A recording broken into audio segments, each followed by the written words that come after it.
And we are live. Hello, everyone, and welcome back to NS Sports TV. And welcome back to the Football for Thought podcast, episode number 8, I believe. Yeah, I've lost count. We're almost on 10 episodes. Can you believe it? And yeah, despite the loss today, I'm actually happy. And yeah, welcome back, Stephen. How are you doing? Bet you're happy about the result. To be honest, I'm not really happy about this weekend, to be honest, but there you go. Hi, Mark. Other things. All right. But I'm fine other than that. All right, good, mate. What's happening?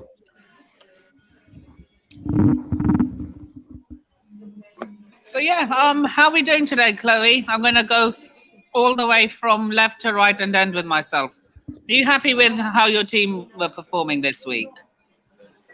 What do you think? No, we lost 2-0. And not only did we lose 2-0, but we were shocking.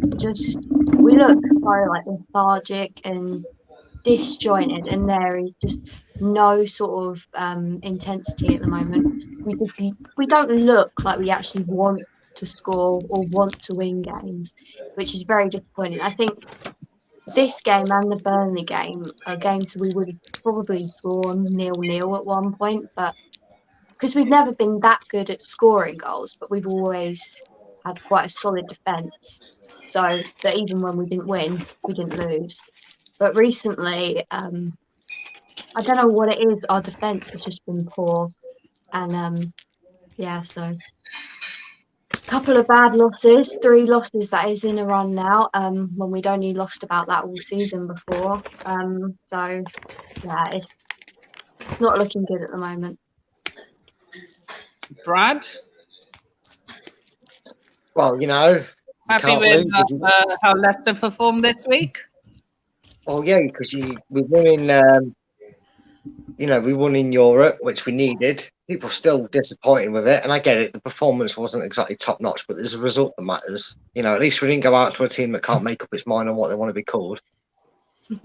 But we didn't play at the weekend, and you can't lose if you don't play. But we're playing a Burnley side that have just turned the corner in their form. So, you know, Tuesday's going to be a nervous one, but we'll be hoping to put recent performances and results together and hopefully get a win together because we're not in great form ourselves.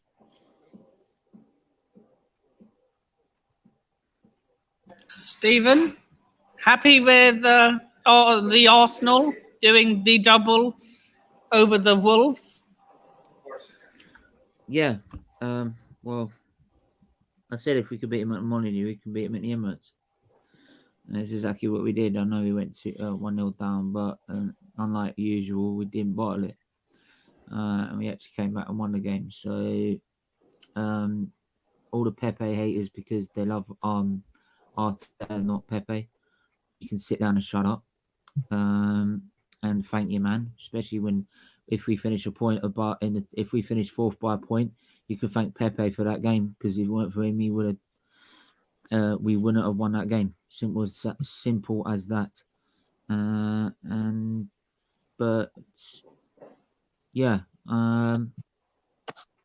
Just got to keep pushing, because the more we're pushing, the more Man United, Spurs, and all around us are cracking.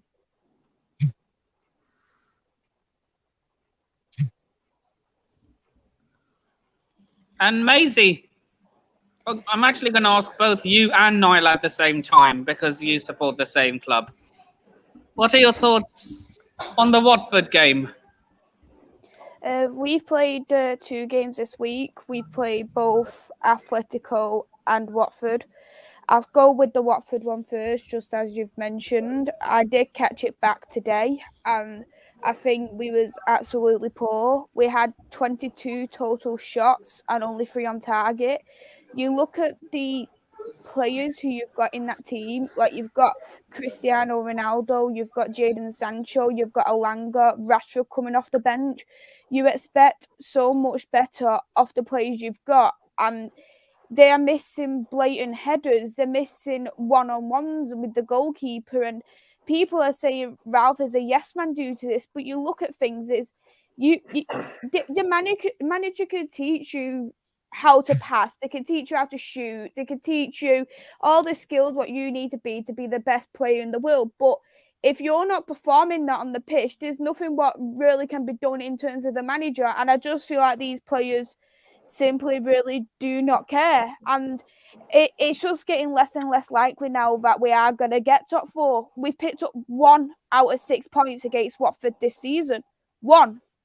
And you look at things like that and you think these are the reasons why we're not going to get top 4. And the same goes with this Atletico Madrid game. We simply wasn't good enough.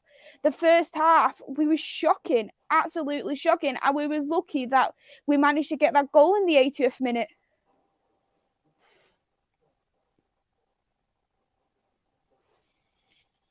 Niall, anything you'd want to add to that? Yeah, completely agree. From watching the watch along, I think the defence was quite soft bit for the Atletico goal, which was scored by João Felix. I don't know who it was at fault for it, but the defending was quite stood still, like standing like statue, especially. You need to react and rather than stop ball watching. And I for a Watford game, I unfortunately didn't see it, and I've not even seen it back. So I was only going by what I've read on social media that Man United should, or another day, but I won that game about 5 or 6-0, in my opinion. I'll touch on a bit in terms of who was at fault in terms of the Atletico Madrid goal. Because if you want me to be fairly honest, looking at it, people blamed it was Harry Maguire who was at fault. And as much as I've been critical about Harry Maguire this season, and people who do know my views knows I have been critical of Harry Maguire, and I couldn't be critical with him because I actually think Varane was the worst centre-back in that first half. For me, I genuinely believe it wasn't down to one individual player. It was down to the whole team performance. You've got 11 Atletico Madrid players on the pitch. You've got 11 Man United players on the pitch. Each Man United player should be marking each Atletico Madrid player. And if you're not doing that, then you're going to allow space to the opposition team, which is exactly what happened with Atletico Madrid, to get a cross back in. And you can't even fault Felix's goal because it was great. Yeah, completely agree with you.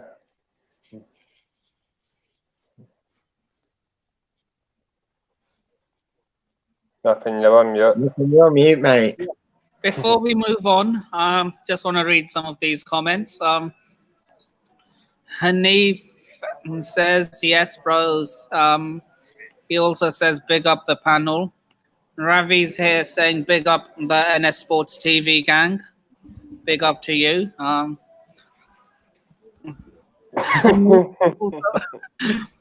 I think it's just landed in my in the 5-star hotel I'm eating in. Oh, humble brag there. Oh, mate, I thought you were having a bite to it. Mate, I couldn't make it up. So yeah. Anyway, moving on from that. Thought United would have nicked it 1-0. Which game? I think you mean the Watford game, which happened on Saturday, yesterday. Yeah.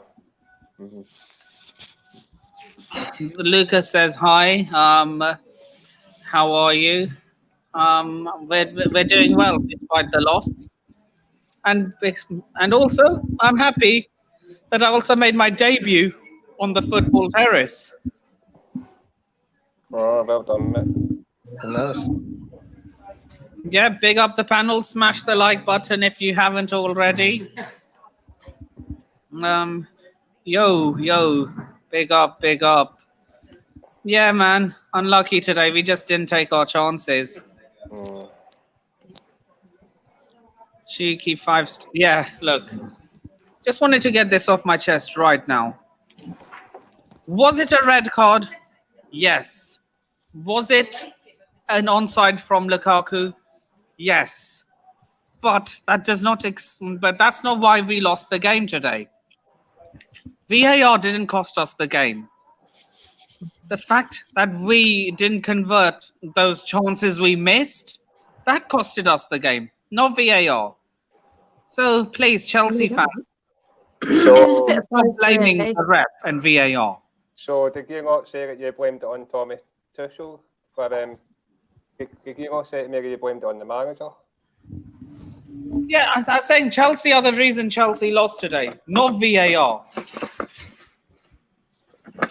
Right, so how's it the manager's fault? Yeah, then? and Mount missed a few sitters as well. I mean, what the hell? He hit the post. Yeah, I saw that. So how's it Tuchel's fault then? What's he supposed to do? He's saying it's the players' fault. I bet. Oh, I got that. Okay. Yeah, he's saying it's the players' fault. That's what he means by Alright. Chelsea. He means the players. Like you say, Mount did miss a couple of sitters. Even Kai Havertz missed some.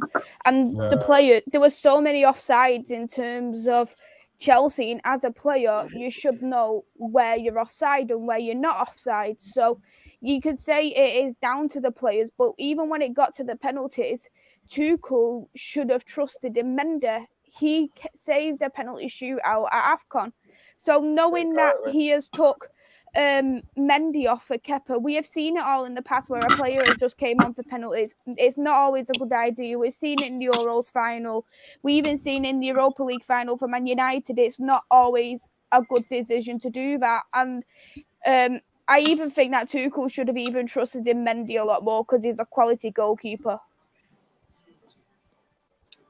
Look, man, I just thought what was going through his head is Kepa is my penalty goalkeeper, and he will do the penalties. Yeah. I hope he learns his lesson for the next final if we're in a next final. Yeah, goalkeeper. Do you remember the last time you were in a League Cup final and Kepa wanted to take penalties? We could not a Chelsea first game one year where Kepa refused to go off or something. No, with Man City. He It might have been decided Man City, but I'm going to be the big man, right, and I'm not going to come off, right, showing the biggest display of player power you'd ever see in your life, right, thinking he's the knees bees and I'm going to be the hero, right, and he couldn't even save a penalty that should have been saved right under his arm, right. So if I was Tuchel, I would have looked at that final and gone, there is no way I'm having you as a penalty taker, as a penalty saver, no way. And if But then he has saved.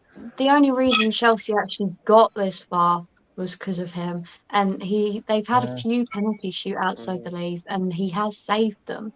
So I can understand why they brought him on and why, he is good at saving penalties. And let's face it, it's never it's a good sign of the penalty quality, I guess, to a point, but it's never a good sign if you're relying on your keepers to score their penalties to take it. No matter how bad it must have looked, it's still a goalkeeper. And I know there's some goalkeepers out there that can take penalties, but you shouldn't have to. When it gets down to that situation, you can't really just use anyone as a scapegoat for losing that competition. It is what it is. It's penalty shootout. They're horrible. Yeah, penalties are a lottery. Yeah, as wild as his miss was, he's a goalkeeper. That's not part of his job. And his opposite number didn't save any. It was just the look of the order.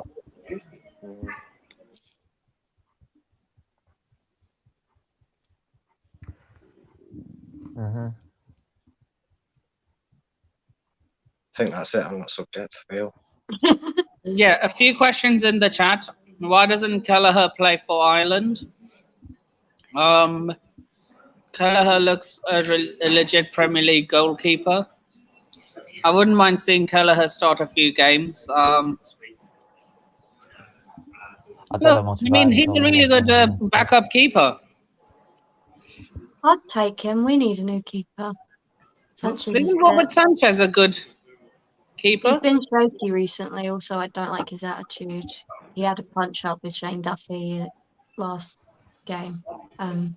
Well, I say punch up, a bit of a row, and Bit of apparently handbags. Is that there what was it a is? Is that there what was it a is? wall that was damaged in the tunnel apparently, where their on-field argument carried on into the tunnel, and yeah, and when I was after the game, there was a bunch of people like standing around waiting for autographs, and most players came over, signed stuff.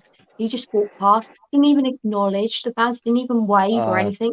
He just straight past, head down, and I was like, "What?" I Chloe, hate what. I hate celebrities like that. I really Yeah. do.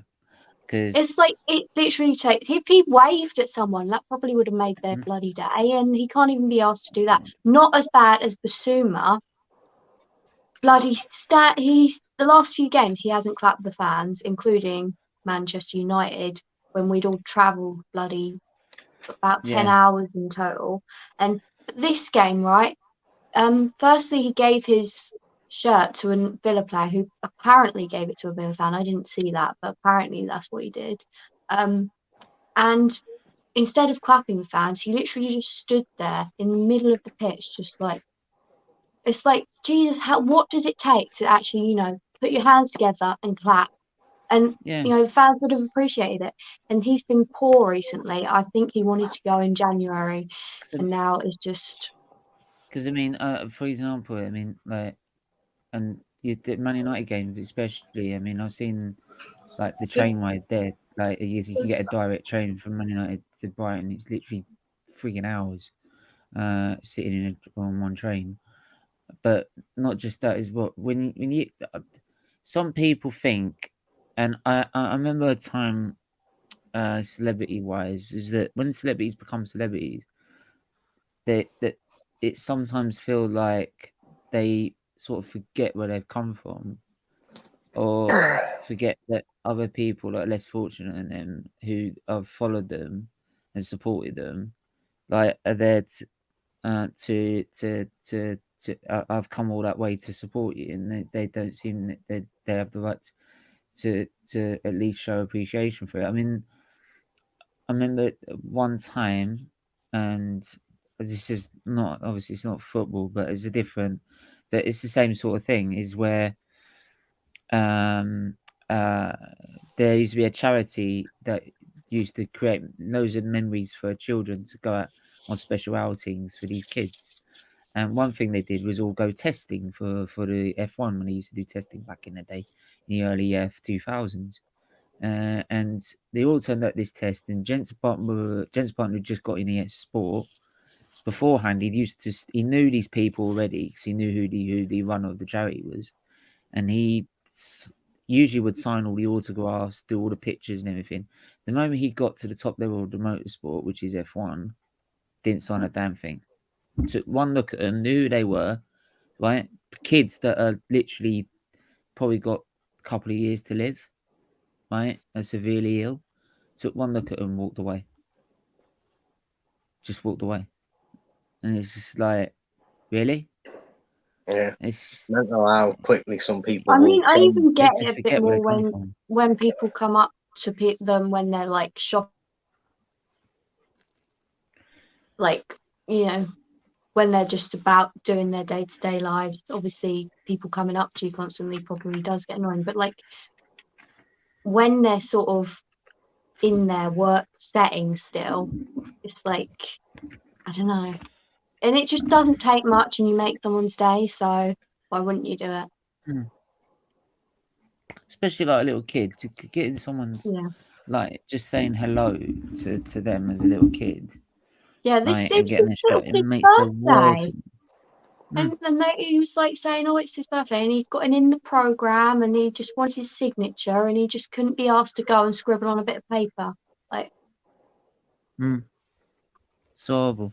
I hate it when they do it. So yeah, that made me lose a bit of respect for him, to be honest. And obviously hearing about the incident with Duffy as well. So yeah, and he's just quite error prone, I think. He reminds me a bit of Neil Maupay in that Neil Maupay can score worldies but misses sitters, and Sanchez can make some brilliant saves but then fucks up the simple stuff. Sorry, I just swore. I'm not sure if you're supposed to, but So I'm on here. Stephen's on here. It's well past the PG. Oh, don't worry. I swore Chloe the other twice. Hello, Vicky. Hello, darling. How are you? I'm Aw. good. Looking very beautiful today. I look hungover because I am hungover, and yeah, I've been drinking most of the day as well. So I look like shit, to be fair. I did see your Twitter picture yesterday, and you looked good yesterday. So I did see your Twitter picture, and it looked Well very good. done. Well done to You Phil. calm yourself, Wicker. And I did look at the comments as well, so it was very good. Yeah, I know. Wasn't it really mean about my best friend? Oh. You know, when I had my cancer Yeah, treatment, Vicky, you look great in that Twitter picture. I'm not going to lie. but when I had my cancer, he was there for me, and you know, and he walked me down the aisle. I know it's a failed marriage now, but you know, he is my best friend, and when they're really mean about him, I can't stand it. You know? Do you know what? Social media. Do you know what? Like, that's why. I have a question for you about Sanchez. Is he Me? giving you No. Matthew Ryan vibes? No. I don't know. I think he's possibly getting a bit of a ego, but the thing is with Ryan, he was always great with the fans. Like he would get in, like after the games, he would come up to the fans in the stand and like sign things and get photos with them. So he was always great with the fans. He's just a bit of a plonker in other ways. You know, saying shit about the club, Always but that. I don't know. I think he might be all right in the future. I think he doesn't have competition for that space. He knows that he's going to play no matter what, which I never think is good because then you can make errors and it doesn't really cost you anything.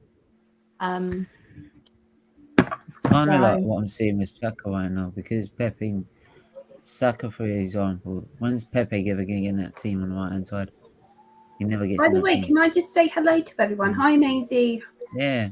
Hi, Nell. Big up. Hi, Brad. Alright, Hi, alright, Chloe. Becky, hello, Joe. Hi, Stephen. Hello. Hi, Big up, man. How's I was the about to lesson? say, Vicky, that's why I don't usually post much about personal stuff on social media anyway, because like Yeah. people are just wankers, like on social. Half of them on social media are a bunch of wankers who have probably never been out for, probably never got away from their mum. I don't mind being personal. I don't mind it at all because generally most of my stuff is probably about, I don't know, 50-year-old bald men like on the picture. But I don't mind all that. I don't mind being personal. But when they just say, oh, because I hate the stigmatism where men can't be friends with girls, they can.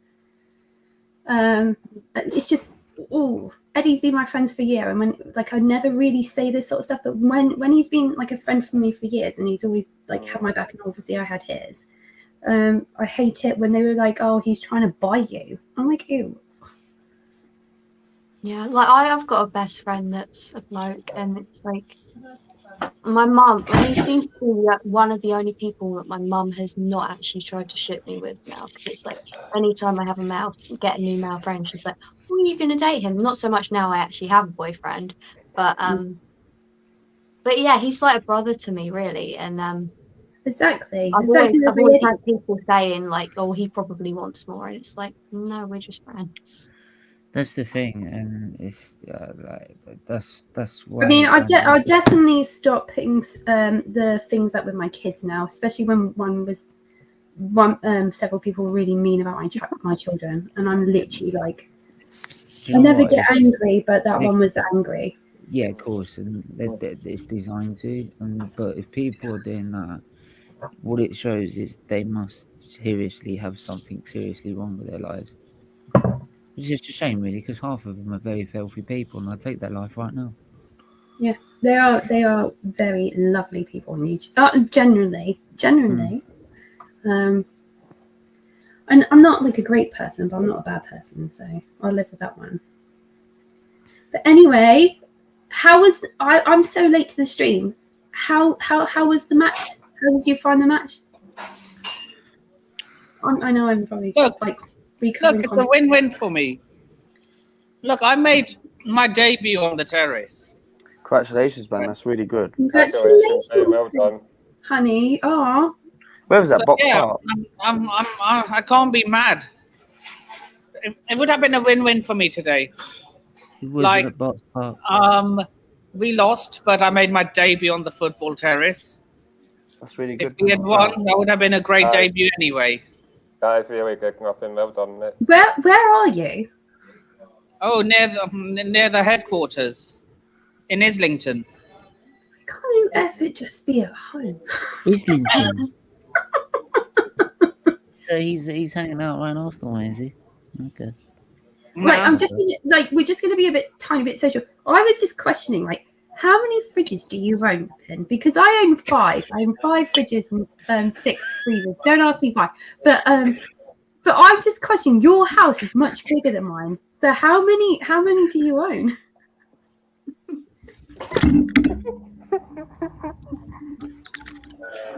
Oh my god. I just question how much my stuff. house. How much crap I own in my house. I just question how much crap you must own in your house. I'm just always it came across my head. I was running and I was looking at my American fridge in my garage and I was going, "Do you have a garage? Yes, I do. Is it a double story? I bet." No, it's not. Mate, his Can we garage is please probably do the a size look of my through the house. key house? When I come and meet you, I'm going to do a whole look through the key house.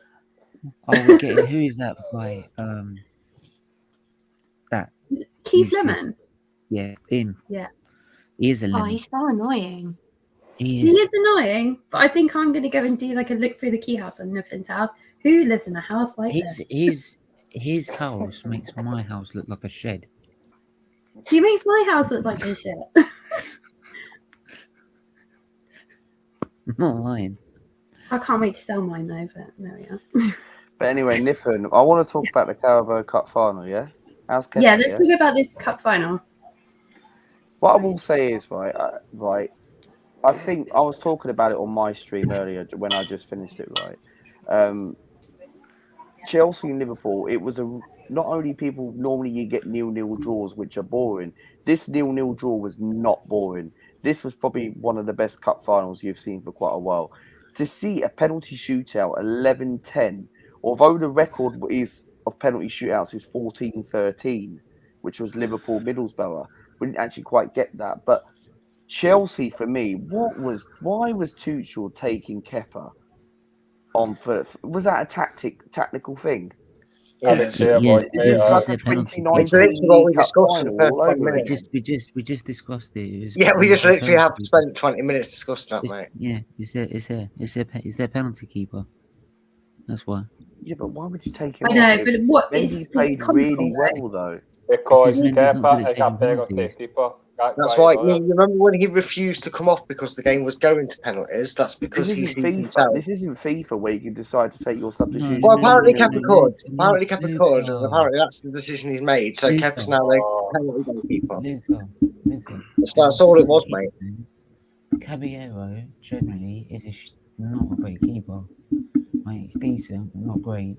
But he's a freaking good penalty saver because he can read the situation better than most keepers. It's how you anticipate the situation, right? And also sometimes having a bit of luck on. He done really well though, didn't he tonight? And that's the thing, and that's why managers will, if they've got a keeper that's their second, fifth keeper, but they know the second, even though the second best Sorry keeper. for missing a question, Ravi. Question: can Chelsea bounce back against? Of course, it's Luton. Oh, bloody hell, it's Luton. The only thing that the problem is with Chelsea It's the is FA Cup. I mean, you also went all the way with Argyle, so I wouldn't rule Luton out of it just yet. Oh, I'd love that upset. That'd be hilarious. Sorry, That Nathan. potential Bagara can for me. I know we're saying though that Luton are in the they can, playoffs. but Luton are in the playoffs as well. They're in the hunt for promotion, so don't rule them out against Chelsea. You've struggled so far. Not as bad as we that's did. We exactly were what I was going to say. What Brad has We're said. not going to talk about Let that Macy speak. that red side in Nottingham, okay? I think We Yeah, it's still not can't write until the any team off. until the final in May. We're still the current Premier League champions. And I'm holding on to that for dear life, all right? Because this season's gone to shit. FA Cup winners. Premier League, you mean FA You Cup? hold on to that, Brad. I know what I meant, all right. I'm having a breakdown from it. This season's gone bad. Oh, it hasn't been that bad. Oh no, it's gone bad for quite a few teams. Man United's one of them. So, but what? Oh come on, Luton are the foulest playing team going. To be honest, right, Luton are actually doing well Oh, because what's I going on? know the Football League in general, right? Because to be honest, Luton You are think? actually doing well. I do because I used to be a season ticket holder. MK Dons. I used to be a season ticket. I used to go every week. But what I will say is Luton are actually doing very well at the moment. They're in the playoffs. They're still awesome. Looking there this weekend with a win. And Chelsea will smash Luton. Of course they will. Of course, Fucking all I'm Dorek, going to okay. say though, you Winners, can't winners, write Luton a team off. I smashed wouldn't say Chelsea. it's a foregone conclusion. Guys, let No, Macy it's speak, yeah? Macy's Sorry, not said a Macy. word. Sorry, Maisie, on your Darling. phone. Don't worry about it, but all I'm just going to say is you can't write a team off, especially where they are going to be. Just look at Newcastle. We all thought Newcastle was going to smash whoever. I can't remember who was within the FA Cup. My mind's going blank, but that didn't. Yeah, Cambridge. That didn't happen. We all thought Man United was going to smash Middlesbrough. That didn't happen. We all thought Arsenal was going to smash Nottingham. That didn't happen. Same with Leicester with We have Nottingham. injuries. That didn't happen. And you can't write off any team. That is the beauty of the FA Cup, is that you can't write off any team because each team has all got an equal chance, regardless of what the squad is. It's all about how this team turns up. And if, for example, the Chelsea decides, I want to use my youth players against Luton, that can easily bite them on the bum. Absolutely, can't agree That's with what that they say. The magic of the FA Cup. Since it's the beauty of the FA Cup, I am not taking any chances against Luton if I was Thomas Tuchel. I would say play your strongest team and make sure you get to the next round. All I'm going to say is that Luton are a very vile team. They're very inappropriate most of the time. And all I'll say is that Chelsea are going to have some injuries from that because that's all they can do. Last thing Luton do in the last minute is just terrible tackles, terrible footings. Even when the referee's telling them not to do it anymore, they're still doing it when they think the referee's not looking. They're a vile team. Right, I'm going to get through a few of these comments. Big up for... Look, Terry's a really nice guy. Stephen wanted to say him. something. Hopefully one day I'm back there again. Did you put in a good word for me, mate? I want to go back on there. What is this what we're talking about? It's a football channel called the Football Terrace. It's got Football about Terrace or 200k something subs. like I don't know anything about invited back twice. It's Both times supported I'm by the working. website Giving Sport. Can you please answer my question? Already He's done have. that. Thanks, Del Boy. Much They play appreciated. terrible. To be fair, Nick, you're saying about Chelsea. Yeah, Del Boy, what's the story? What's the crack? What's the bleeding story? How's the crack? Chelsea had too many offsides. Yes, we did. The final But became Lukaku was offside onside. FC, mate. The final nipper became offside FC, mate. Too many offsides. That's basically what I was thinking. Tuchel should have started. Chelsea do love an offside in the final, don't they? They do. Absolutely. And Chelsea have bottled out 3 Wembleys now. Leicester, Arsenal, and the Carabao Cup shootout. Hang on, if it was one of the best. Luca, is this true? No, at MK Dons. At MK Dons, I was boxed. If you read my comment box, you understand. Lucas supports Arsenal, Luton, Arsenal, Corby, MK Dons. Chelsea. Luton have a chance as they're the home team. Look. Yeah, and that stadium is horrible. It's a horrible stadium. I don't live very far from it. And it's nonsense. Whose stadium's horrible? Luton's stadium is absolutely horrible. Luton, I know much, to be honest with you. Big up, Miss Melina. How are you? Hey, Melina. They were Marino. non-league not that long ago, so it feels a bit mean to dig into their stadium, to be honest. I'll probably dig into them for a couple of reasons. One, my second team is Plymouth Argyle, okay? But and there's a long line history of that one. Fox, And how two, are you? I'm a Stevenage. I don't live far from Stevenage, but I've just seen so much poo from Liverpool this season that I just don't want to see anymore. All right, don't like them.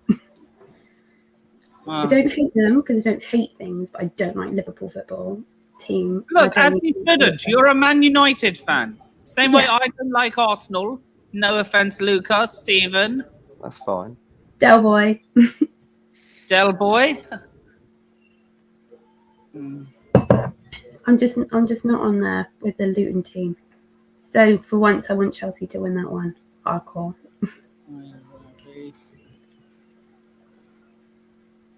Did someone leave? Steven. Yeah, the host, Nippon. No, Stephen. No, Stephen. It's Stephen. Stephen, that's it. I was like, who left it? I've moved. It's musical. I knew who it was straight away. It was Stephen. Hey, Del Boy.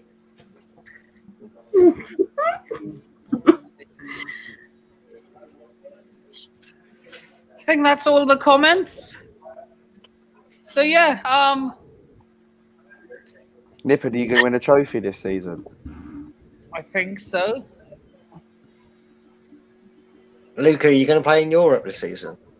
No. What I said was. I know you're going to get me back for our terrible league position. Wait until we beat you. Wait until we go let Miles speak. How's Arsenal playing in Champions League in Europa this season? We're not in the Champions League in Europa. You're playing again, that's what you.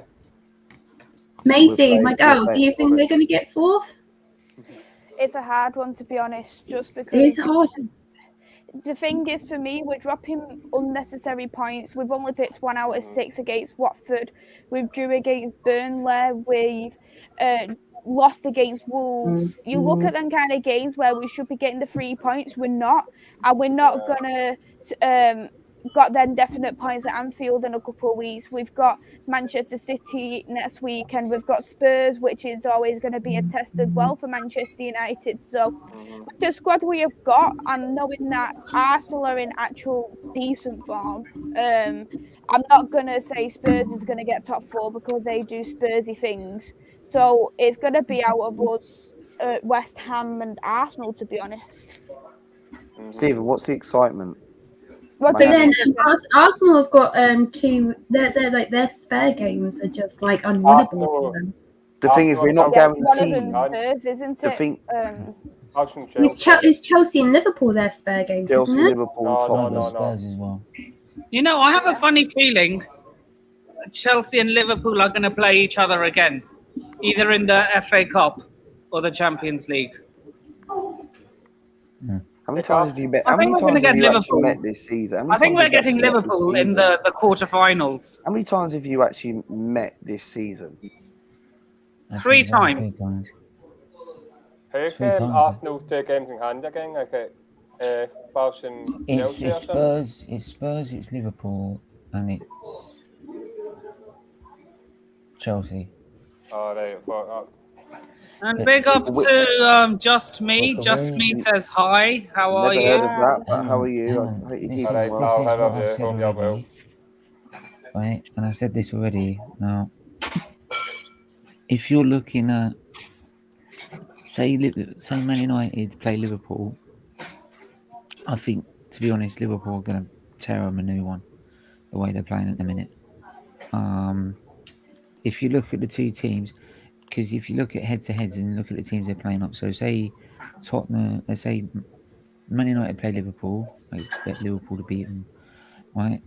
If you look at then Arsenal and then Liverpool, I still think we'll lose, but I think we have a better chance of getting something than Man United, right? Because of the form that we're in, and I don't know if you should get that excited over a loss. I'm not getting that excited. Don't get me wrong. I'm not saying that I think that helps always know European football because you can actually afford to play your best team once a week, whereas with Man United, we're still in Europe, and we've actually played Ronaldo 5 games in the trot, and 30-odd-year-old Ronaldo should we rely on 5 games in a row because Cavani can't be fully fit? And you look at things like that, and you blame that on the board to say they're not scouting the right players. We should be scouting these younger players who are able to play these on a more consistent basis rather than scouting these older players. I know it's leadership, I know it's experience, but we can't always rely on that because they're not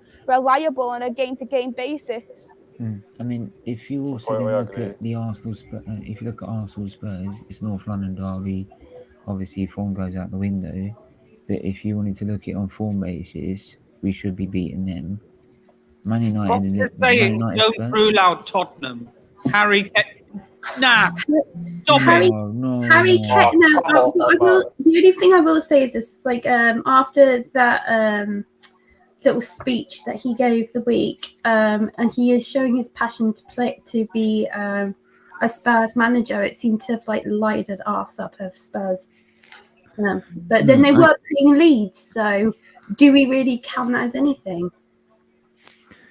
Look, I said that with Spurs. I mean, if we looked at Spurs right now, with the way Man United Spurs are playing, I can't see who would win that game. I can't see who would win. They're both appalling, to be honest. The reason I feel positive about the way things are at the minute. And if it wasn't for Leeds' goalkeeper, I would have thought that Spurs would have scored a much higher amount. Yeah. But then there's also some games where they're just absolutely atrocious. And just as bad. And this is what I'm saying. This is what I'm saying. There is so inconsistencies with everyone that's fighting for top 4. This is why I am saying that the person who's going to get top 4 is the one that's being most consistent. Can I ask you the panel a question quickly? Yeah, that's why I say it's Arsenal. That's why I say it's Arsenal, because Arsenal are being the most consistent team at the minute. It's not because if it was Man United, I'd say it's Man United. Are you Arteta in? Are you following the Arteta in? You following the plan? Are you listening to the plan? No. I've already said, get me in a title race, then I'll back him. Can I just say, I got rid of Wenger to be in the title race. Can I just say, this season, as like defence throughout every single team of the Premier League, do we say that this has probably been the worst year of the Premier League in defence? I think so. I've never seen so many defensive poor issues in such a long time than this year. But it's also, you're talking about the top ones, the top old teams, where we can't even say they're the new ones or the regular ones, that have such inconsistent defendants going on. I mean, they're not forming as a team. I mean, Man United and Arsenal should know. I mean, we've got Ben White, you've got Harry Spurs, Newcastle, and Spurs. They've got Sanchez in their back line, so that doesn't help. Wolves, I think, are quite decent. I think Wolves are an exception. Wolves are still on good form, despite they've lost the last 2 games. But Wolves are still on good form anyway. Wolves, I think, have been very good defensively, to be honest. If you look at their record, Wolves have always been not that bad defensively, to be honest. We've always known that they're a much more defensive team, and it's a hard team to break down. But this year in particular, knowing that, I feel like Jose Sarr has been probably one of the best Premier League signings this season. It just feels like they have stepped up a whole new level. And I think if Wolves actually invested more in a goal scorer, because we know since, of course, what happened with Jimenez, he hasn't been that same player. He's not been the same player.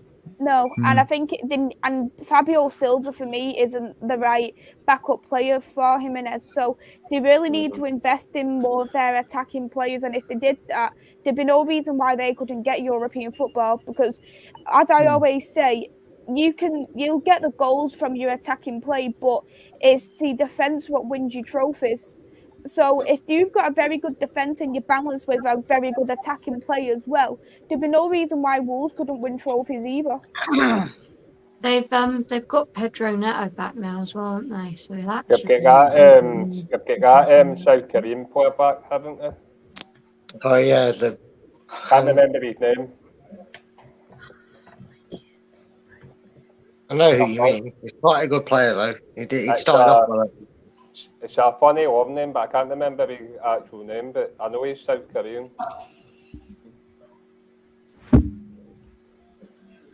I think it's Brighton used to be quite solid defensively, but I think this year we haven't really had a consistent starting. We've had a few injuries, and so we've been just You had a playing good start to sort the of chopping season. and Though. You changing. had a good start to the season, and Graham Potter's still a Yeah, good manager for you lot. we've just done a bad run at the moment, and it happens to everyone. So hopefully it changes sooner rather than later, because the last 3 games haven't been fun, and I'm not exactly looking forward to next Saturday when I'm travelling about 7 hours each way up on Who the have you coast got next to Saturday? Newcastle. Wait, who you got next Saturday?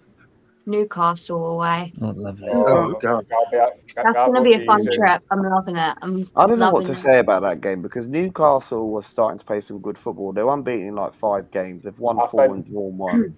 I think Newcastle will stay up now. That's music. They're 100%. We're always going to stay up in the first place, Newcastle. Even It was I know, again, that was never a guarantee, but they did buy a lot wiser than maybe they were reported in the press of the players they were instantly linked with after like the they don't even play Bruno Gomares. I am And so yeah, annoyed that we sold them, Dan Burn, to be honest. We didn't replace him. We sold him and we didn't replace him, and I think that was just poor on our part, and I think we do miss him. Because even though he was sort of our 5th choice when everyone's fit, we have had injuries and suspensions and people being inconsistent and having punch-ups with our goalkeeper, and it's just we do miss him. And we've got these youngsters that supposedly can come in, like Hayden Roberts, but he's on our bench. We're afraid to actually use him, so we're basically another defender down. We sold Ben Raven. White and we didn't replace him, and we've sold Dan Burn now as well, and we haven't replaced him. And it's quite glaringly obvious, really, that we don't actually have enough centre backs at the moment. So it's a bit like Man United, though. We don't really have any midfielders, so we still loaned 2 of them in January. We've got so many players out on loan. I am so looking forward to when these loan restrictions come in, so we don't have bloody 10 players out on loan and then not enough in our actual team. It's sometimes I feel like Brighton build for the future and then don't actually. To be honest, with on these now. loan restrictions, right? When these restrictions come in, it is a good thing because you have an amount of players where they probably won't be allowed because of loan restrictions. That could be a good thing because then you look at us, right? We've got a few players out on loan. Yeah, okay, we sold most players, but when you feel like you need squad depth, right?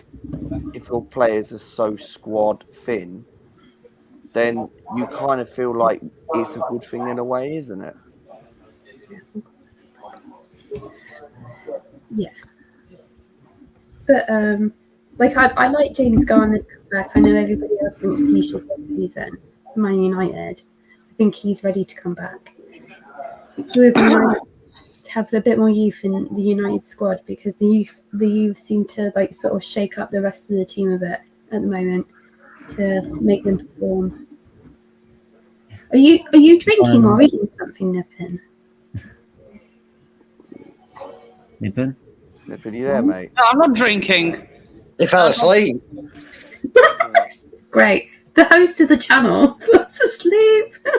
I never. Hey, Vicky. Okay, I'll tell you one thing that happened. Oh, wait. Let's not go there with me, okay? That happened one time. That was quality. I've I'm fallen sorry. asleep on stream. And plus, she wasn't the just host. literally fell asleep, and I was like, I told her it was just a really bad day. Nippin, you're thinking about Kepa. That's why you're thinking about. Look, I'm not bad. I'm not angry. Look, I'm not upset at the result. I made my debut on the football terrace. Yeah, that's a positive thing, man. Be happy that you made a debut on a massive YouTube channel. Yeah. So proud of you. You've done really well. The Toon winning that then.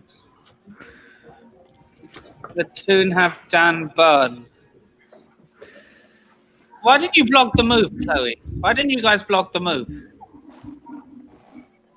Because we're Newcastle's bitches. One way of putting Nah, it. why couldn't you just say, nah, hands off? He ain't going nowhere. I don't know. I really don't know. I mean, this is his boyhood club. He wanted to go there. And I think we thought, the money was too good to say no. But I really wish that we just brought in someone to replace him, because I do think he was quite a replaceable player. But you do actually have to replace him, and we didn't. And it's so frustrating, really. And looking at the players we've got out on loan, the defenders, we've got Ostergaard out on loan. We've got Matt Clark, who looks about 80, but I think he's only like 20 something. Van Heck, is it? We've got so many defenders out on loan, and it's like, why not even bring one of them back? We did bring Ostergaard back, and then we sent him back out on loan. We brought Caicedo back from his loan and haven't played him. He's just been on the bench. It's like, what are we doing? We've got all this promising young talent, and it's just we seem scared to use it almost, and it's very frustrating sometimes. Also, So, I do have to go now because I have to make So, my yeah, meds what are up your before I thoughts take them. on the Kukurea links to us? I haven't heard that one. I don't think he'd go there just because he'd be number 2 when Chilwell's back, and I can't see him wanting to be a number 2. Chilwell needs competition, though. Yeah, but Nippon, this is the point. This is why sometimes I don't like Chelsea in a sense, because a lot of times they've bought players and they've just left them there to just rot. Sean White-Phillips is a classic example. He was supposed to be like the next best winger to come out of England. And instead of Arsenal, who had the best facilities at the time, he went to Chelsea and he spent his whole career sat on the bench. And he wondered why he ended up at Queen's Park Rangers at the end of his career with Okay, I nothing to really show have to for go it. now. Would you mind shouting out your socials before you do? Yeah, I'm British Tea Hater on Twitter and Instagram. That's me. Au revoir. See you guys later. Yeah. Right. That's a Laters. still boy. The Right, a realistic bit of one more is always gonna be musical the second chairs one. in Yeah. order.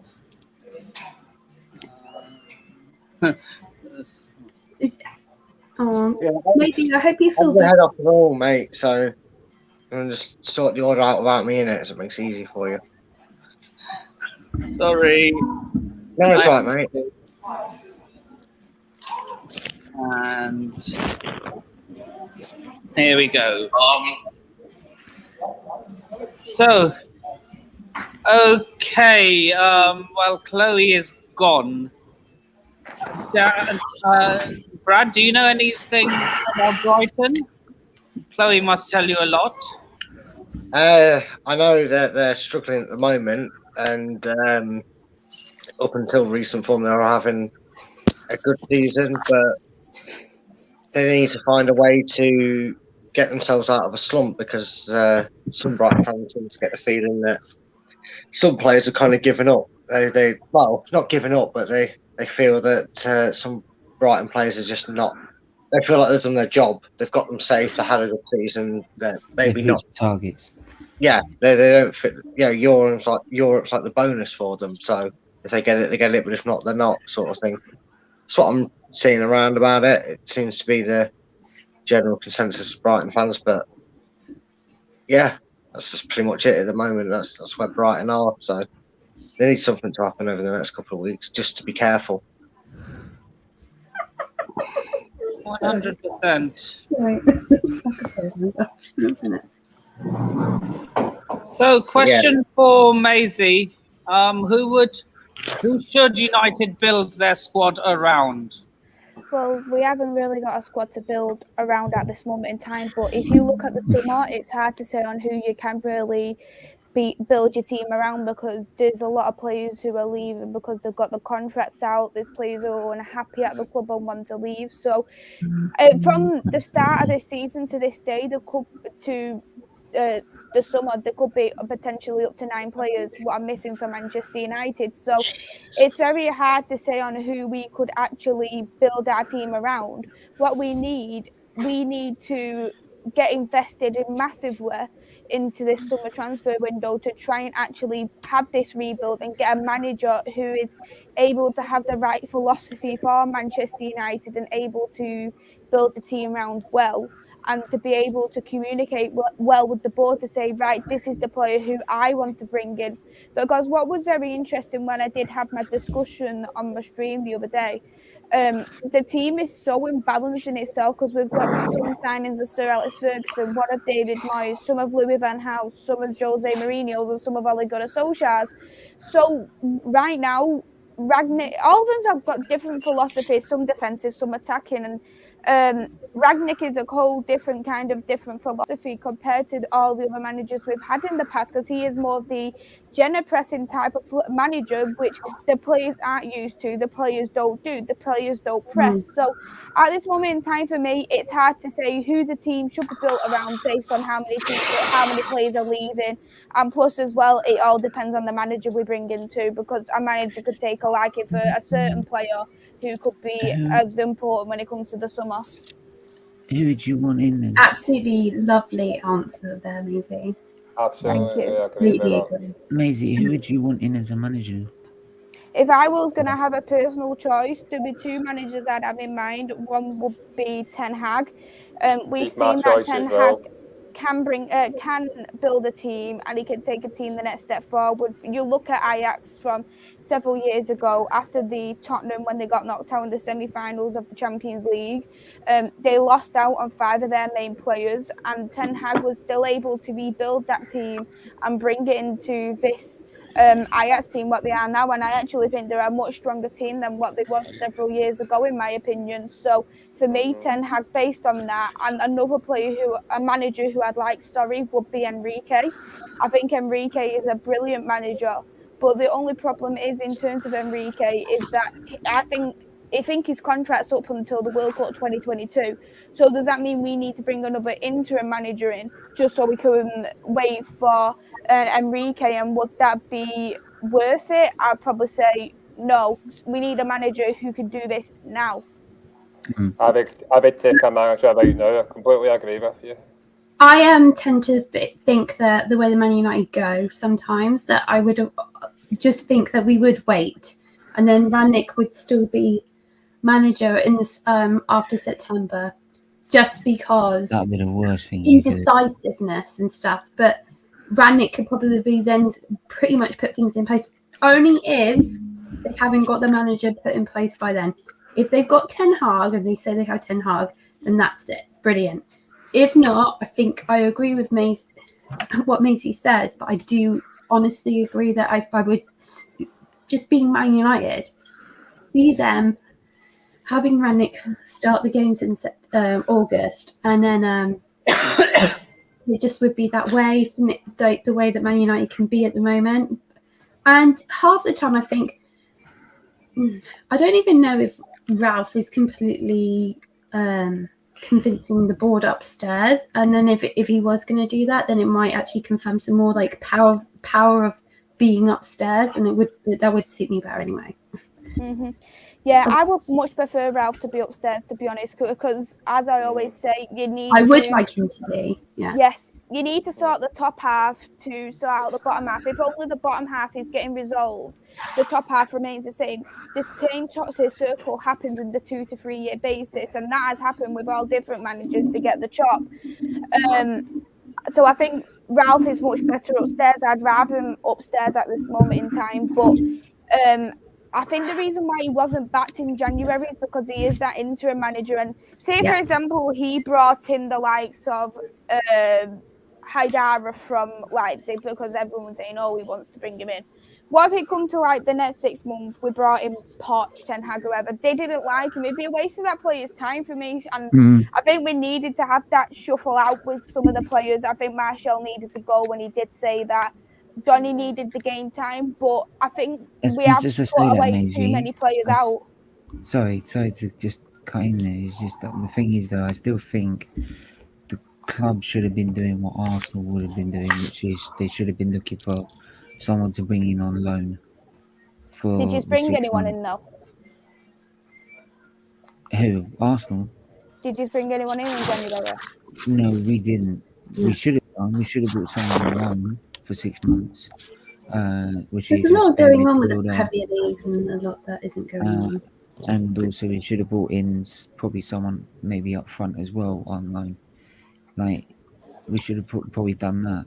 At least 2 loan options for 6 months if we're not really convinced that we want to keep these players. But we're in a position where we've got a manager that's probably going to be staying until next season anyway. So, unless he fails on his targets, well, I'd say he fails on his targets, but people are saying because we made 5th, that's progress. So, like, there you go. But even despite that, we should have been getting a spare midfielder on loan and at least a spare striker on loan. So at least 2 loan options to help with the squad depth, especially in the midfield where it's without Granit Xhaka and Partey, we've got nothing because no one really helps. So, but that's the thing with Man United. If Man United are in this predicament, and this is why you should have got a manager in from the start, right? Instead of just having this interim for 6-7 months and right off the rest of the season, because then you could use January to actually get players that you can start building for players that you actually do want for the future. But so for me, he should have gone to the board and said, "Look, I know I'm not going to be the manager, but you need someone on loan at least." I for 6 always months. say though that Manchester United should have done what Manchester City done in terms of Pep Guardiola. He was still on a contract with Bayern Munich, but he still got announced in the January transfer window as Manchester City manager when it came to the summer. And this is what Manchester United should have done. They should have spoke to numerous of managers before that and said, right, from the summer, this is going to be our new manager, and they could have this all agreed if that is going to be with PSG, if that's going to be with Ajax, if that's going to be with Spain, whoever that was going to be, and then What's going to be the same manager as Radnick? Yeah, and that would have allowed the board and Ralph, knowing he's going to be in that consultative role, to identify the right players for their managers. So Ralph could bring them in, train them up, because we all know the Premier League. As it doesn't matter if it comes from whatever league. If you move to a different league, it's going to take a while to adapt. Some can adapt straight away, like Bruno Fernandes. Some can take a lot longer to adapt, like Sancho. He took a couple of months to adapt to the Premier League. So I think in the particular as well, knowing that the World Cup is going to be in the winter, we should have really done this instead to build these players up. When it comes to the summer, the players aren't feeling daunted coming into Manchester United summer transfer window to think, right, I've only got 3 months now to impress my international manager. I need to get into World Cup 2022. And stuff like that for me, I think, was a downfall there from Manchester United. Box did mention about building around Bellingham and Rice. We can't really build around players who we haven't got. But Rice is estimated 120 million, which worries me, because if we paid 120 million for Rice, would other areas be invested in the Manchester United team? Because we all know it's like with the board, you get so much money, and then if you get given 200 million to spend, you spend 120 million just off one player, you've got 80 million left. And what can you buy with 80 million? You can't buy a player for each other position you need.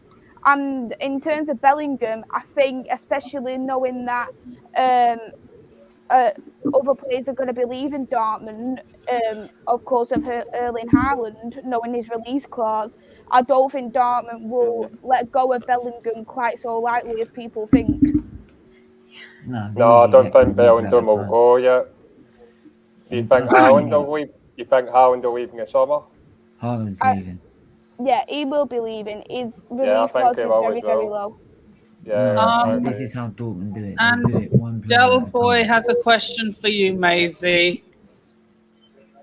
Would you take him? no. Simeone is a defensive type of manager, and yes, he has done good at Atletico. He's won Atletico the league. He hasn't had too much good European success, and we need a manager who suits the Manchester United philosophy, not a manager who is like in the past of the Jose Mourinho's, the Louis van Gaal, who are so defensively worked. I know they win trophies, but they don't win your leagues. They don't win your Champions League because it they're not a truly balanced team because they're all defensive type of team. That you see Simeone in terms of Atletico, they're happy to play the counter attack in their home ground. Is that But he something you will. want Manchester United to be?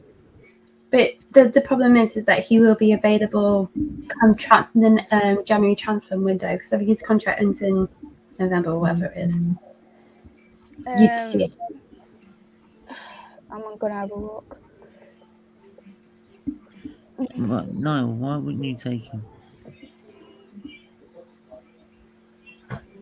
No, Sorry, what you saying? why wouldn't you take him? Just somebody that comes across quite arrogant and physical, and it's like, as Maisie was saying, like a defensive manager. But you I can just. get the defensive side of things, but when it comes to arrogance, well, if you want to be the best, you gotta have arrogance about you. Say that Really? again. I gotta hear some of that. If you want to be the best and you want to win titles and you want Yeah, to be the completely. best, Yeah, I you get have all to have that. arrogance. All I've seen Yeah, recently is an understand 80s. All I've seen. What I love Luke, are is you there? so much. Yeah, I'm here. I think you do Question- need an arrogant type of manager. I must be fairly honest. You need that because you can't keep having these yes mans. What we have seen in the past, it doesn't work for Manchester United. You need a manager Sorry, who is Maisie, able you to remember? speak to the board and say no. You need to speak to these players who are going to be like, right, you've done crap today. I'm not playing you now. You need that type of player. You need that type of manager. Simeone probably does have that kind of thing about him, but I just feel like a part of me just does feel like his whole philosophy just simply doesn't suit I get Manchester that. United for me. Yeah, I get that. I think. And also good evening to Doug. Congratulations on the win. No. His And contract extends question. in 2024, by the way. Simeone is June 2024. Yeah. And also question for Luca and Stephen. He doesn't join. I'll answer that right now. Hang on a minute. I just want to quickly say is that with Simeone, I was just going to say that's well done. I get the whole point with the philosophy thing as well. When Ferguson, for example, like you need when you want to be a big manager, an elite manager, you got to have the arrogance. So you got to have the arrogance with top players because top players are going to have their own arrogance, thinking they're the best thing since sliced bread, right? So and you got to be able to control that. So you got to have a certain level of arrogance about you, and the reason I don't like Arteta having it too much is because he hasn't done anything of note. Simeone has. And, for example, when Ferguson came in, right, you're telling me Ferguson's not arrogant when he came in? Of course he was. Right? He was arrogant. Same as Wenger was arrogant. Right? He was arrogant right until his last days. So, and that's the same with any manager. So, but yeah. But yeah, in terms of Isak, look, whether he joins or not, I would take him in a heartbeat. Right? I would take him at the right price though.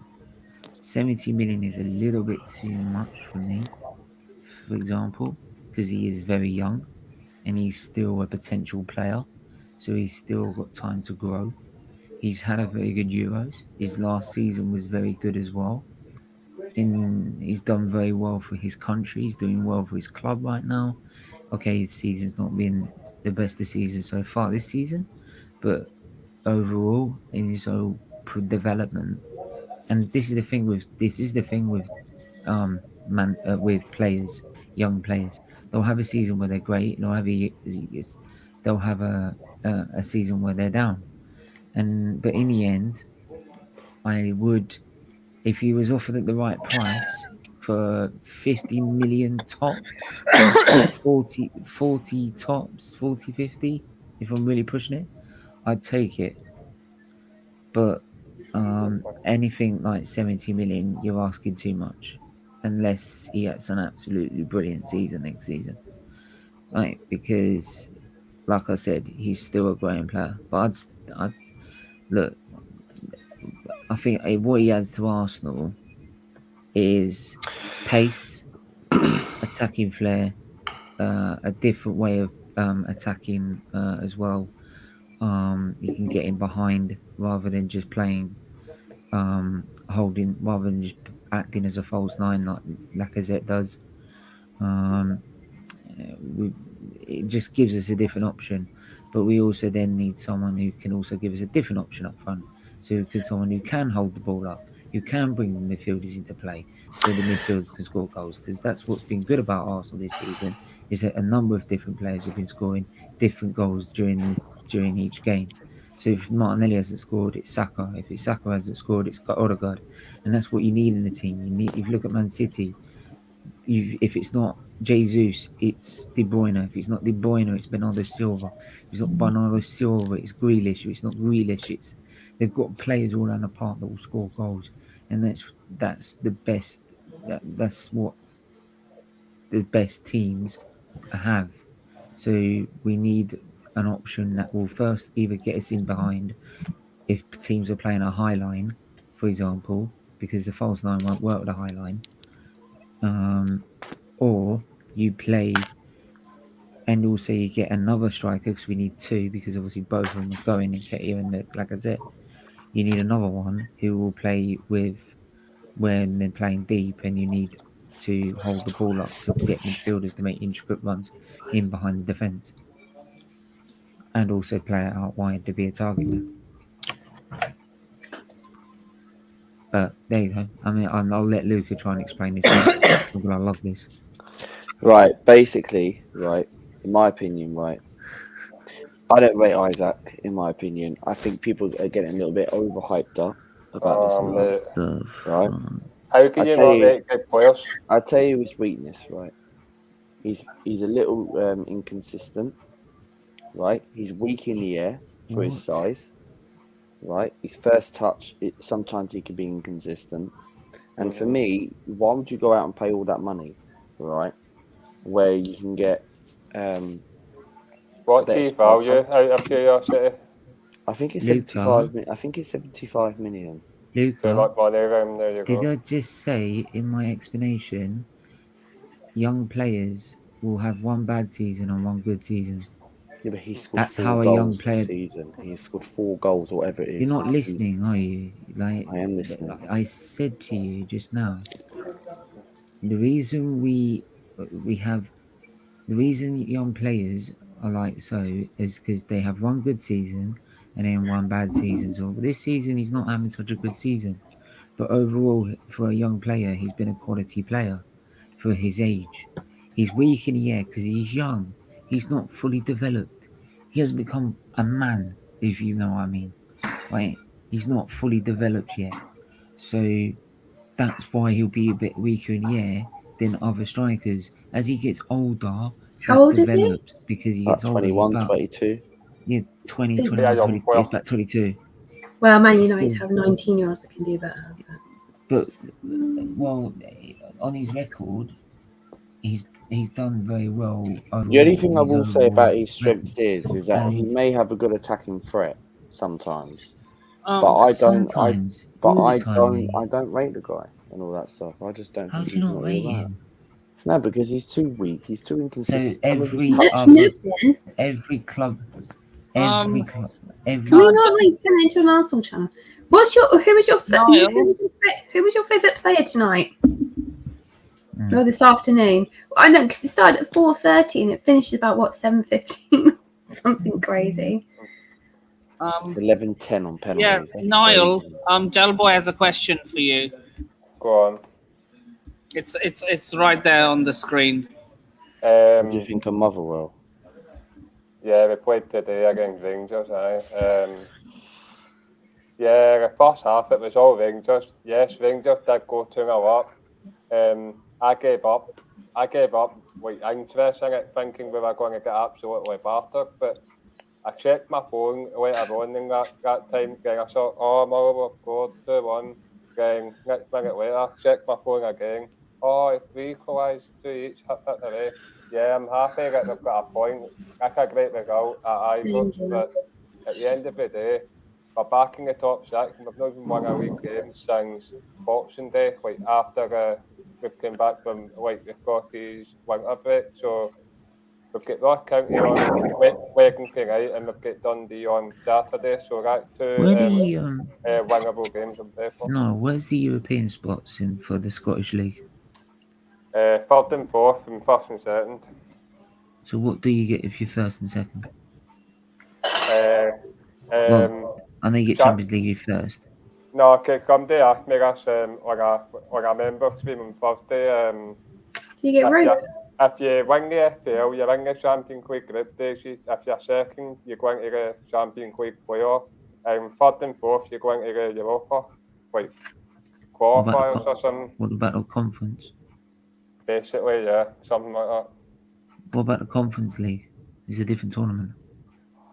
I can't remember what it was like. That should be 5th then, shouldn't it? I think it. I don't know if I'm right in saying that, but I think if you're running up with the Scottish Cup or whatever it is, I think you're going. I think that team, if you finish 5th in the FPL, going to the Europa Conference then. If you finish 3rd and 4th, you get Europa. Yeah. Surely 5th means you must get Europa. Because they changed it at the start of the season because of how well Rangers and Celtic have done well and get. Yeah, but what I'm saying is that if you've got 3rd and 4th, surely if you've got 3rd and 4th Europa, then 5th should be Europa Conference League. Basically, yeah. Yeah. It's due to the Scottish coefficient. They changed it at the start of the season because of how well Rangers and Celtic done in the Europa. Last 2 seasons ago. It's good because it gives more opportunities for those teams. Yeah, it gives more opportunity to lesser teams outside Old Firm. So you got a chance of finishing the like for example, like Hearts of Pavlovian, Motherwell, Dundee United, Aberdeen, even though that's shit. Yes, Luca. I thought you said you needed to end it at 11:30. I do. So yeah, we're gonna go for another 5 minutes. Okay. Yeah, 5 minutes to go. We've got right, mate. And we're gonna get the match day predictions in. What is this for the next? Is this for the next week's for one? Next week, yeah. Right, that's fine. Well, you better hurry then. Can someone write them down, please? Oh, I'll write them down. Let me do it. Right, let Stephen do it. Stephen's quicker with me. So. I've got tons of paper here. Lad Stephen, because. Okay. So, what do you United need to do to win the league? That's like get rid of the Glazers. Chat, get involved. Chat, get involved with the score predictions. But I will just say this. I will say about Man United. Until I get my consistent back four, my midfield sorted out, I'm not going to talk about strikers. I think legendly we could be fine. But when I will talk about football, I will always talk about defence. I'm a defensive girl. I always talk about defence because I always think it's really important. It's a bit like when people say that you go and get abs, you have to work from the bottom down. I'll never have abs. Including Burnley, Leicester. Oh, never. No, it's like a good stretch. Are we including Burnley, Leicester, Nippon? Yeah. I just kind of cover your stretch now. Back. So we're doing Burnley, Leicester during the week. So Burnley versus Leicester City. Oh right, okay. Luca, what are we You need to tell saying? me what I'll we're call doing. them out. You write them. Burnley versus. That's fine. Yeah, Right, I know, okay. but I've got to write it down first. Right, we're going to go Burnley versus Leicester. I'm going to go for a 2-1 Leicester win. I'm going for a 2-0 Leicester win. Was that Vicky that said that? Yeah, that was okay, Stephen, yeah.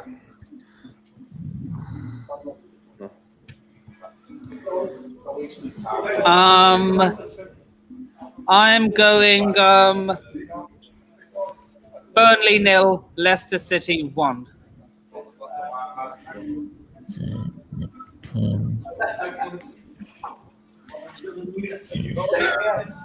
1-0 Leicester.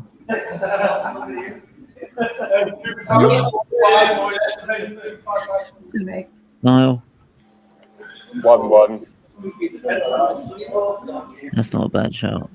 Not a bad shout, no. No, because I think it'll be as well, because both teams are not firing on all cylinders.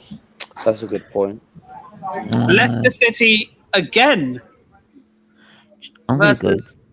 versus free hit Leeds United. Hang on. What? Okay, shout. Sorry. Oh, have you not done yours yet? Yeah, I didn't get a chance. Sorry. Do you know what? I'm going to go opposite you, lot. I'm going to go 2-1 Burnley. I'm going for it. Let's do it. Right. Let's do Leeds.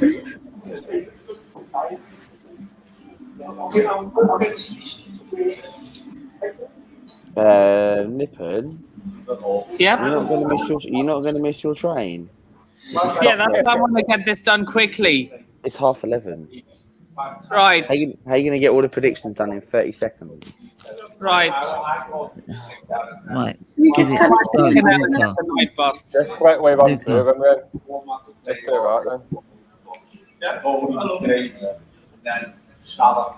Yeah, I don't know what to do because I kind of feel like we should all just like come offline and then go get the train. Yeah, I can't get it. I can't do it. You would lose connection anyway. I can't get this done if I can't get this done. I'm gonna have to wear this back to front. Should we just cut it off now? I don't know. You need to get home. Did you say Right. In that case, where would you get where would you put the score predictions? Like, or we'll just send it to you via message. Do you know what? Everyone, just go offline. We'll send it to him in the little group chat. Send it to me. Yeah. Okay. Right. Bye, everyone. Go get your transport. Go get your transport now. Okay. I'm worried now. Okay. Vicky might have to pick you up from Stephen. Okay. So yeah. Right. Anyway. You see us. So yeah, everyone send their predictions to Steve. I'll do mine as well. And yeah. Before we end, Luca, where can they find you? Yeah, subscribe to me on This Is Lucas Live. Thanks for having me on. Follow me on Twitter, Martin Steve, where can they find you?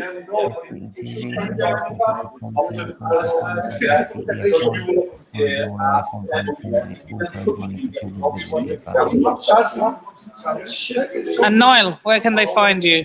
Yeah, you can find me on the Twitter handle, which you're going to green. You can find me on Instagram, Niall_Kane, Facebook, Niall Kane, and you can find me on Twitch, Niall Kane 91. And you can find me anywhere you want after that. No, I'm only joking, mate. You can find me in the car park or in the shop or in the shop. And you can find me in all the socials ticking on the screen. Or you can find nothing on the fan cams. Yep, and yeah, with that being said, this is episode 8 of the Football for Thought podcast. I've been your host, Nipun Sharma of NS Sports TV. And thank you all very much again for returning, Luca, Niall, Steve. Big up all of you. And with that being said, please remember to like, share, comment, subscribe, and turn on the bell notifications if you haven't already. I shall see you all in the next video. Laters.